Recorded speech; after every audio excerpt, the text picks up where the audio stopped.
बिस्मिल्लाहिर्रहमानिर्रहीम। मैं buffer zone 15A3 में मौजूद हूँ और जेडीसी के पास खवातीन ओल्ड एज होम की जगह बहुत कम थी और हम बार बार अपील कर रहे थे कोई शख्स कोई ऐसा बंदा खुदा जो अपनी कोई जगह हमें डोनेट करता है जिसमें वो खवातीन वो माएँ बूढ़ी माएँ जिनको उनके बच्चों ने घरों से निकाल दिया या उनकी औलाद नहीं थी वो सड़कों पे या कोई उनके किसी रिश्तेदारों के घर में थी वो अस्पतालों के बाहर छोड़ के चले गए और वो शदीद सर्दी में अपनी जिंदगी के दिन पूरे कर रही हैं फुटपाथों में।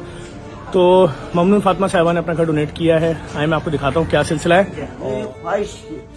आपकी ख्वाहिश पूरी हो रही है? देने से पहले मेरी ख्वाहिश थी कि मैं दारुल अमान मैं ईद पे देखती हूँ जो औरतें रोती हैं जिनके बेटे छोट छोट के। अब आंटी वो औरतें आपके साथ रहेंगी यहाँ, सही है ना?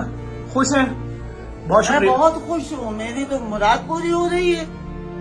अल्लाह ताला आपको इसका अजर देगा। मेरी मुराद पूरी हो रही, मैं दारुल अमान ही चाहती थी बनाना।